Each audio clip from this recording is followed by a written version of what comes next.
Right now, it is time to bring in Ruth Epstein from the Republican-American. Ruth covers our area for the Republican-American on a daily basis. Good morning, Ruth.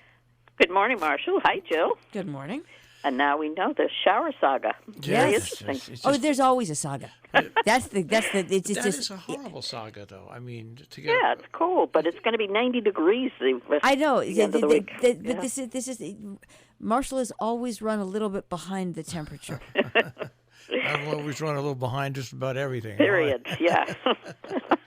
Well, so am I this week. I'm sort of discombobulated now. I'm looking at the calendar, and is the Region 1 tonight? I think they have a special meeting. It's a special meeting tonight, I think, yeah. Yeah, I think so. I've got to double-check that. I'm so many of these meetings going on, and tomorrow I believe there's the poetry reading at the library in Sharon. Yes, and they had. It's funny. The Hotchkiss Library had David Camp on Friday. Yes, I listened to that. That was interesting. He's just a fun guy to listen to. Yeah, and he's from up here, huh? Oh yeah. Yeah, I didn't know that. There Yeah. and here. And he has he's and his writing ability. He's just really terrific. He really And is. what's really wonderful that I pointed out to Marshall, not semi-apropos, is after the late '60s and early '70s. That was when Sesame Street, that was when Children's Television Workshop actually started. I mean, that came out of a lot of... But he wrote a book on John Madden. I mean, and he does all these interesting things. And when It's he all was over the place, writing yeah. for Vanity Fair, I mean, everyone would want to have his contact list. All right. By the way, yes, Region 1 has a special meeting tonight. I bet you it's on the 111 group. Yes, you are correct. I just don't you know are how. correct. I'm not against them hiring the 111 group. Not at all. They can hire whoever they want. Just keep what Sanders out of the meetings when they're talking about it. That's all I'm asking for. Just a simple request from a simple man. Well, that has certainly gotten enough press. Well, thanks to once again a resident of Kent. Thank God on the ballot ball here. Yeah. So yeah, I assume that's at 6:30. Yeah. Tonight? Yeah. Okay. And then the poetry tomorrow night is 7 o'clock. 7 o'clock, I believe. yeah. All right. And then of course on Sunday we have I'm pretty clear the rest of the week, and so Sunday when we have Housatonic graduation, and that's going to be quite unique. Kids are going to be first at Lime Rock Park, where they'll hear some speeches, and then they're going to parade down to the high school to receive their diplomas and other awards. Nicely done. Nicely conjured up to make it special for the kids, I thought. It's an interesting way to do it in an interesting time. Yes. You're never going to be able to please everybody on this, and just like in your normal graduation in a normal year, right. If it rains, it all has to go inside. So there's times where everybody can't be pleased. You got to please the general population. Certainly is I would think the best solution for just about. Yeah. Rather than the kids absolutely didn't want virtual, and the other option was to put it off till goodness knows. This is they were clever. talking Thanksgiving almost. So this I think works out the best. Yeah, and we've seen a lot of creativity with teacher parades and. Well, last week the Salisbury 8th graders there was the parade for them. Sure. Kent had a parade for all the kids. The kids came to say goodbye to their teachers on Friday. So, I mean, everybody is really trying to work as hard as they can to do this. They're talking about summer school now, and it's going to be interesting to see. It's very detailed and very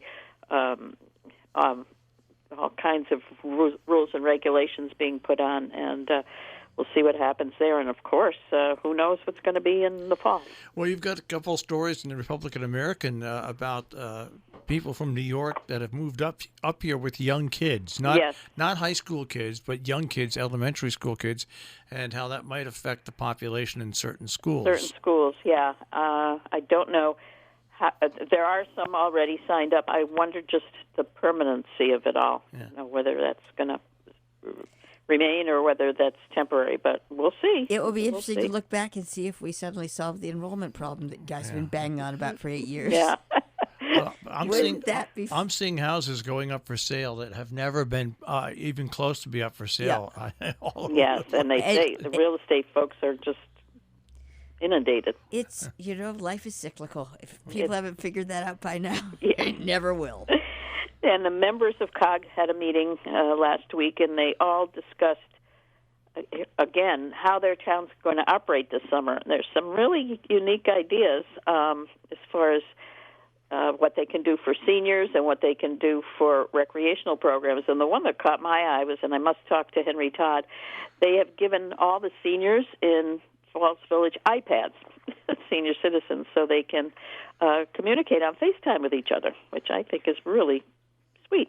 I wish internet coverage was better in Falls Village. Yes, let's hope that these folks can communicate. But I think that's a really sweet idea. Yeah, it's not a bad idea. It's another way to get around a certain segment of the population that has to be separated, and they can still be fairly close with FaceTime. At least talk to one another. They say we all know that mental health is such a big part of this isolation, especially for seniors.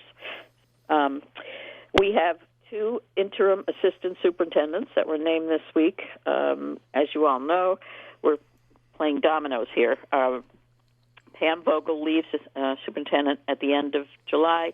The assistant, Lisa Carter, steps in as interim superintendent, leaving that job vacant. And so the boards have chosen Jill Pace, who is the library specialist at Sharon Center, and Scott Fellows, the math department chair at Housatonic, to fill in.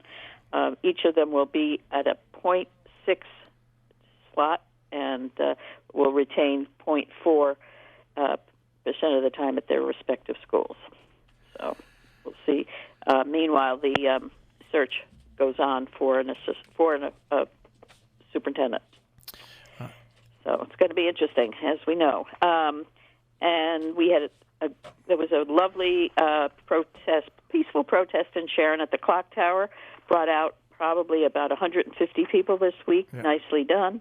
And what I'm struck by, Marshall and Jill, the young people who are organizing these. It's amazing. And in Salisbury, it was a college kids and a high school young man. And that's what's really good about it. Yeah, because it's not the same old people, and it's new people, and they're involved, and they're young, and hopefully they'll stay involved. Exactly. Yeah. I mean, it was just, and in Cornwall, it was college kids who did it, and these young women here in Sharon. So, yes, you're right. Let's hope it's not just us old codgers who are doing these sorts of things. No, that's the really enlivening thing about it. And people are getting, I don't want to use the word connected, but attached to their communities. Yeah, and to the causes at hand. Yep. So. Really neat. All right. Well, Ruth, you also had the story very quickly about, once again, the Housatonic claims 2 more lives of people who don't know how to swim, and they go into an area that's posted for no swimming. It's inconceivable. Every summer we do this. Yeah. Every single summer. Yep. And those were 2 lives lost down in Gaylordsville on the river. Yeah. And, always so sad. Yep. Yeah. All right, Ruth. Okay, another week, and as I say, we never know what's going to appear, but news happens. All right, keep your mask handy. Yes, and good point. Good point. Have a good week, you too. Take care. Take care. Bye-bye. Ruth Epstein from the Republican-American with the Republican-American Report this morning on Robin Hood Radio.